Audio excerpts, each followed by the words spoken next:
Fala pessoal, o professor Gabriel por aqui. Hoje a gente vai responder a questão 7 da prova da ESA de 2024, tá?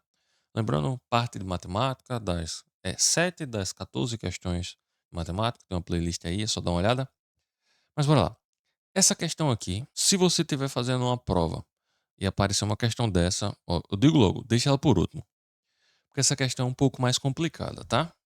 Ela é um pouco mais complicada para eu te explicar, te ensinar e talvez para você tentar resolver ela. Mas enfim, o que acontece é o quê? Essa questão ela vai trabalhar um pouco mais de argumentação em matemática. E no ensino médio, a gente não vê argumentação matemática, a gente só trabalha com conta, essas coisas. Tem alguns professores que só fazem entregar as fórmulas e não lhe ensina a pensar direito.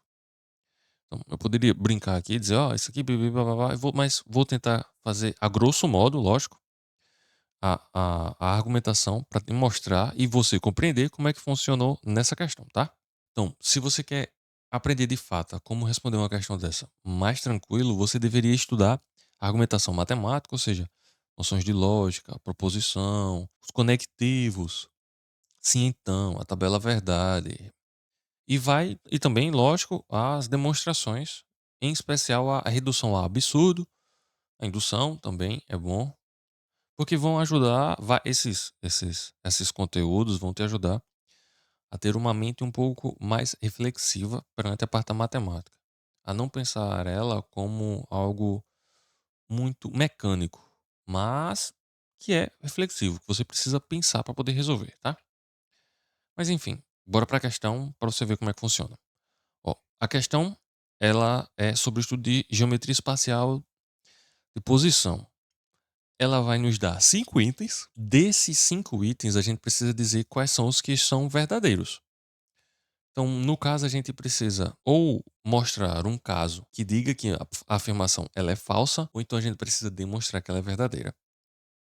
E para demonstrar que ela é verdadeira, a gente pode seguir alguns atalhos. Ou indução, ou ver que o que ela está dizendo é um fato, ou um fato o que eu quero dizer é um conceito, tá? Um conceito, uma definição, uma propriedade e assim vai. Então, a gente pode fazer a demonstração direta, pedacinho por pedacinho. A gente pode fazer a demonstração por redução a absurdo, ou seja, num se então, a gente pega um então e mostra que ele é falso. Daí a gente vai fazer as consequências dele ser falso, culminar que seja a tesezinha, o se seja falso, seja um absurdo. Ou então a gente vai fazer mostrando, ou pela contrapositiva no caso. A contrapositiva seria o quê? Se eu tenho um se então, eu vou pegar o meu então como o meu novo se, mas a negação dele, e o meu primeiro se vai se tornar o meu então, só que a negação. Só mostrando no papel. Tem um se P, então que. Eu botei o implica, não sei por quê. Se P, então o quê? A contrapositiva seria se não que, então não, não P. No caso, eu estaria dizendo, tá, deixa eu ver uma forma. Se 2 divide 8, então 8 é par. Aí, a contrapositiva seria, se 8 não é par, então 2 não divide 8. Isso é a contrapositiva. Eu vou inverter a ordem das proposições e vou pegar a negação delas, tá? Aí, existem algumas demonstrações que é mais prático a gente demonstrar pela contrapositiva do que de forma direta. Tem outras que a redução ao absurdo é mais rápido e tem outras que é o método direto mesmo, tá? Professor, por que o senhor está dizendo isso? Tá, bora lá. É porque o que acontece em questões assim é que você precisa ou mostrar que ela é verdadeira ou dar algum caso que ela é falsa, e daí a gente tem como uma afirmação falsa. O problema é que quando as afirmações elas não são falsas, a gente precisa demonstrar que ela é verdadeira ou entender como a gente está resolvendo, é entender que ela é verdadeira para a gente marcar lá verdadeira. Ou então você vai no chute. Isso eu não quero que você fique na incerteza, eu quero que você resolva o problema. Então, bora lá, vamos pegar o primeiro item. O primeiro item, vamos começar de baixo para cima. O primeiro item ele vai ser um pouquinho mais rebuscado, então pode dar alguns probleminhas. para compreender. Mas vamos pegar de baixo para cima, porque daí você vai vendo as demonstrações fluindo e talvez fique mais prático para você. Ele diz assim, ó: projeção ortogonal de um segmento sobre um plano pode ser um segmento ou um ponto. Projeção ortogonal de um segmento sobre um plano pode ser um segmento ou um ponto. Certo? Só repetindo para lhe mostrar. Vamos lá, proposição 5. Ó, eu tenho um segmento. Vou fazer aqui. Ponto A, ponto B. Um segmento de reta é um pedaço da reta. E eu vou fazer a projeção ortogonal sobre o plano. O que é a projeção ortogonal? Imagina que a gente vai pegar um sol e vai botar sobre o segmento de modo que fique no extremo oposto do plano. Ou seja, se ficasse perpendicular ao plano no qual a gente quer a projeção ortogonal. Então, tá aqui o sol. E aqui está o meu plano. Bem bonitinho, para não dizer o contrário. O que é a projeção ortogonal? Quando o sol bate aqui, vai fazer aquela sombra, né? Então eu vou ter um ponto aqui, vou ter outro ponto aqui, e na verdade eu vou ter todos os pontos. Tá aqui A, B. Vou botar assim, A' e B', que é a minha projeção ortogonal, certo? Ah, professor, então quer dizer que se o plano for paralelo, a gente tem o mesmo segmento. É, basicamente sim. Só que aí que tá. Se acontecer do plano ser perpendicular à reta que é suporte a esse segmento, ou seja, pegar o plano assim,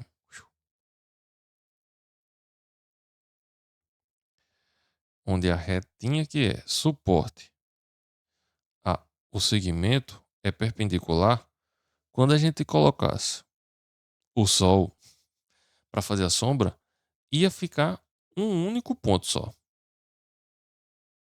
Porque é perpendicular. É como se eu tivesse botando um lápis assim em pé e o sol tivesse meio-dia. A sombra ia pegar direitinho, certo? Então, essa 5 é verdadeira. Bom, próxima afirmação. Quando uma reta é perpendicular a um plano, todos os planos que a contêm são perpendiculares a este plano. Vamos imaginar. Vou desenhar aqui para ficar mais fácil. Tem um plano aqui, plano alfa, e eu vou ter uma reta perpendicular. Se eu pegasse todos os planos que contêm essa reta, o que é pegar todos os planos que contêm uma reta? Eu tenho uma reta, todos os planos que contêm ela seria eu pegar um plano, só um plano, para você ter noção, um plano, e mover bem pequenininho, pronto. Conforme eu vou movendo o plano, girando a reta, aí eu vou ter todos os planos possíveis. Só que aí que tá, lembra? Eu só vou fazer o quê? Girar o plano. Se eu estou girando o plano, eu não estou mexendo na angulação da reta. Daí, a reta vai continuar perpendicular e o plano também vai continuar perpendicular. Mas, professor, eu não posso ter um plano meio tortinho sem ser perpendicular e ter uma reta perpendicular? Não. Porque acontece que se a reta, vou pegar aqui para você, só para mostrar. Segura aí. Tá aqui. Não sei se dá pra ver. Dá pra ver? Dá. Tá aqui o meu plano. E vou pegar o outro. Quando o plano é perpendicular, cadê? Deixa eu ver aqui assim. É, perpendicular. As retas que vão passar por aqui podem ser perpendiculares ou não, se ela for meia tortinha assim, ó. Aí beleza. Só que se o plano não for perpendicular, como é que eu vou fazer uma reta perpendicular? Pois, com relação ao plano de baixo, todas as retas não dá para segurar. Todas as retas vão ser meio que inclinadas, ó, percebe? Não tem como eu montar uma reta assim, perpendicular ao plano, porque ela vai sair do outro plano. Se eu fizer aqui no desenho, ficaria assim.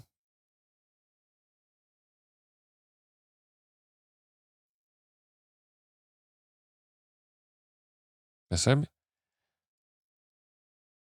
Então, Se eu pegar uma reta perpendicular ao plano, vai sair.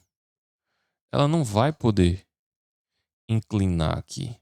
Porque se ela inclinar, ela vai ser uma angulação diferente, menor do que 90 graus, e não vai ser mais uma reta perpendicular, tá? Então, se eu tenho um plano perpendicular a outro, eu posso ter retas perpendiculares, mas também eu posso construir uma reta que não seja perpendicular, tá? O exemplo que eu dei, basta eu pegar a reta meia tortinha. Dá pra gente fazer. Ela vai pertencer ao plano perpendicular, mas não vai ser perpendicular ao outro plano. Mas se eu tenho um plano que não é perpendicular, então não dá pra gente fazer nenhuma reta perpendicular ao outro plano não, tá? Então o que acontece é que minha proposição 4, espero que deu para entender. Se não, bota aí nos comentários. Professor, não entendi nada. Aí a gente tenta refazer o vídeo ou mostrar de outra forma, tá? Então a 4 também é verdadeira. Todos os planos que eu contei vão ser perpendiculares porque eu só vou estar girando o plano naquela reta, tá? Vamos para a terceira proposição. Terceira proposição diz o quê? Duas ou mais retas são coplanares quando existe um plano que contém todas elas. Ó, essa daqui é a definição, tá? Coplanar significa que elas pertencem ao mesmo plano. Então, se eu tenho duas retas e eu estou dizendo que elas são coplanares, por definição, elas estão no mesmo plano. Se elas estão no mesmo plano, então tem que ter pelo menos um plano com elas, né? Senão não são coplanares. Por isso eu digo, é definição. Segunda proposição. Se um sistema linear é classificado como possível e indeterminado, então as retas que os constituem são ditas coincidentes. Ó, essa é engraçadinha, mas é simples. Tem um sistema AX mais BY igual a C. Para ele ser classificado como possível, significa que existem valores que eu posso colocar ali e as minhas equações vão ser válidas, certo? Só que quando a gente diz que ele é indeterminado, significa que existe inúmeros valores que eu posso encaixar ali e vai dar equações válidas. O que acontece com as equações é que ambas vão ser, como é que eu posso dizer? Uma vai ser múltipla da outra. Vai ser, no caso, um n que multiplica ax, mais n que multiplica o by, mais o n que multiplica c. Vai ser um exemplo. Vou pegar um exemplo para ficar mais prático. X menos y é igual a 7. Estou dizendo que eu pego dois números e a diferença é 7. Existem inúmeros resultados, inúmeros pares de números que eu posso fazer isso. E se a outra fosse assim, ó? Menos 3x mais 3y igual a menos 21.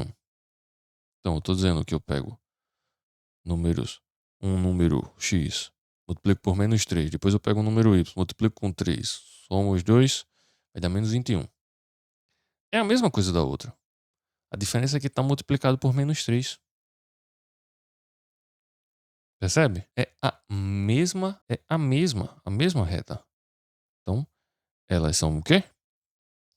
Elas são ditas coincidentes, tá? Então, a segunda afirmação também é válida. Por aqui a gente já poderia dizer, né, qual é a alternativa, que é a D. Que a 2, 3, 4 e 5 são válidas, então essa A não está fora, apenas os itens 1, 2 e 5 não, apenas os itens 2 e 5 não, os itens 3, 4 e 5 não são verdadeiros, também está fora, e apenas o item 1 é verdadeiro, também está fora, né? Todos os itens são verdadeiros, é o que nos resta, a alternativa D. Mas bora fazer pelo menos a primeira afirmação. Primeira afirmação diz aqui, ó. Se duas retas de um plano distintas e concorrentes são paralelas a outro plano, então os dois planos são paralelos entre si. Então ele está dizendo o quê? Eu tenho um plano,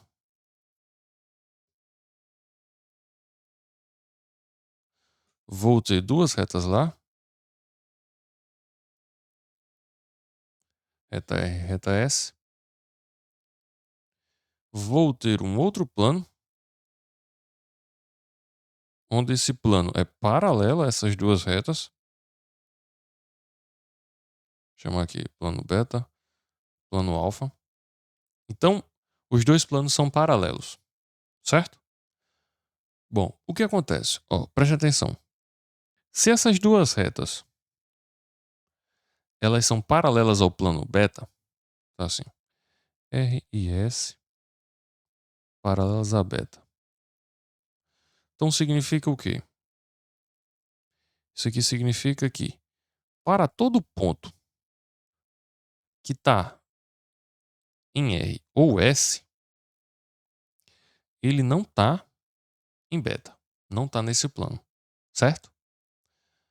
Isso é o que acontece. Se a gente quer demonstrar, a gente pode fazer o quê? Pela redução ao absurdo. Como é que é a redução ao absurdo? Vamos lá. Eu estou dizendo, eu tenho a proposição, né? Se P, então, deixa eu botar com então para ficar melhor. Então, que. A prova absurda é o quê? Eu vou pegar não que e pegando se P, ou seja, a primeira parte tem que ser verdadeira, eu vou pegar a negação da última. E vou mostrar que isso é impossível, que isso implica que o meu primeiro, o P, é impossível, é absurdo. Então, como é que acontece? Eu estou dizendo o quê? Estou pegando a primeira parte verdadeira. Então, R e S paralelos a beta, certo? Mesma coisinha, R e S são concorrentes e são paralelos a beta. Só que o meu, esse é o se, e o meu então eu vou pegar a conclusão errada, vou pegar a negação dela. Ou seja, se eu estou dizendo que alfa é paralelo a beta, então a negação disso seria que não são paralelos. Então, alfa e beta não são paralelos. Olha, se eles não são paralelos, acontece o quê? Vamos lá, vamos pegar aqui assim. Se eles não são paralelos, significa que eu tenho o plano alfa e eu tenho o plano beta.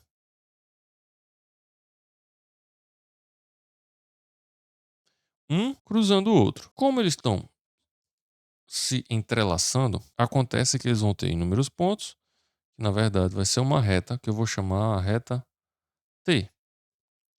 Então, existe uma reta T que vai pertencer T, vai pertencer tanto a beta quanto também a alfa, certo? Só que lembra que eu tenho R e tenho S, que também pertence a alfa? Então eu posso fazer um estudo de comparação entre T, R e S. Por quê? T pode ser paralelo a R. Se ele for paralelo a R, como S não é paralelo a R, então quer dizer que T e S vão ser concorrentes. Certo? Aí o que acontece? Olha, se T e S são concorrentes, então existe um ponto, então assim, um pontinho, que pertence a T e também pertence a S. Se pertence a T e também pertence a S, significa que esse ponto, tá assim, implica que P1 pertence ao meu plano beta, porque T está lá dentro, e vai pertencer a S. Só que olha o que acontece. Lembra? RS é paralelo a beta. Esse RS ser paralelo a beta significa que todos os pontos, assim, todos os pontos que pertencem a R e pertencem a S não pertencem a beta. Não tem nenhum ponto lá não, porque eles são paralelos. Só que a gente viu que se o meu alfa e o meu beta fossem concorrentes, ia ter um ponto pertencente a beta e a S. Porque o meu T é paralelo a R, mas não a S. Então, isso é um absurdo. Ou então, o T vai ser paralelo a S. Se liga. Talvez possa ser que esteja se confundindo. Dá uma respirada, volta um pouco o vídeo, tenta ver de novo e continua, tá? Então bora lá. Ou isso daqui é absurdo, tá até assim roxo. Absurdo. Ou é absurdo, ou então o que acontece é que na verdade T não vai ser paralelo a R. Na verdade T vai ser paralelo a S. Então se T é paralelo a S, o que acontece? Com T sendo paralelo a S, ele não vai ser paralelo a R. T e R vão ser concorrentes. O que está acontecendo? Inverteu agora. Inverteu. Se T é concorrente a R, aí vai acontecer a mesma coisinha. Eles vão ter um ponto em comum. Se eles têm um ponto em comum, então vai ter um ponto que vai existir tanto no plano beta quanto no plano R. O que isso significa? Absurdo novamente. Porque a gente já disse lá no início que R e S são paralelos a beta. Não tem nenhum ponto nessas duas retas e no mesmo plano. Não tem como isso acontecer. Já foi o que a gente assumiu como verdade. Tá, então T não é paralelo nem a S, nem a R. A gente acabou de ver. Porque se ele for paralelo a um, vai dar problema que vai tocar no outro. Se ele é paralelo ao outro, vai tocar no primeiro e vai se dar problema no primeiro. Então ele não é paralelo a ninguém. Vamos lá. Vamos assumir que então que T não é paralelo a ninguém. T é concorrente com todo mundo que a gente vê. Com todas essas duas retas. A R e S. O problema é que se ele é concorrente a RS, agora foi que deu problema mesmo. Porque vai existir um pontinho que vai pertencer a T e a R. E também vai ter um outro ponto, vou botar assim, P1, vírgula. E também vai ter um outro ponto, um ponto 2, que vai pertencer a T e a S. Ou então ele cruzou no meio e vai ser um ponto que vai pertencer aos dois. Só que acontece a mesma coisa. Se isso daqui acontece, então tem um ponto, ou mais de um, que pertence ao plano e às retas R e S. E a gente sabe que isso aqui é um absurdo, porque a gente já assumiu que R e S são paralelos a beta, não podem tocar em beta. Então, das duas, uma. Ou o nosso primeira parte não é verdade, mas a gente assumiu como verdade. Então, só uma coisa a gente pode concluir: que o nosso final está errado. Se ele está errado, o que significa é que a negação dele está certa. Daí, se alfa e beta ser concorrente está errado, então alfa é paralelo a beta. Dessa forma, a nossa primeira proposição é verdadeira, tá? Acredito que a resolução dessa questão seja bem complexa. Tentei fazer o máximo. Ainda tentei mexer um pouco no GeoGebra para ver se eu conseguia trazer para vocês, mas nem água. Mas espero que tenha dado para compreender, principalmente essa última, na verdade a primeira, né, afirmação como verdadeira, tá? Caso vocês tenham aprendido, tenham entendido, deixe aí nos comentários. Vou ficar muito agradecido saber que consegui fazer entendimento para vocês, tá? No mais é isso. Qualquer dúvida deixa nos comentários também. Vai ter um card. Peraí. Aqui assim. Vai ter um card por aí por cima com a resolução das outras questões da ESA, tanto 2024 quanto 2023. Assista, estude e a gente se vê por aí. Até mais. Bons estudos. Valeu.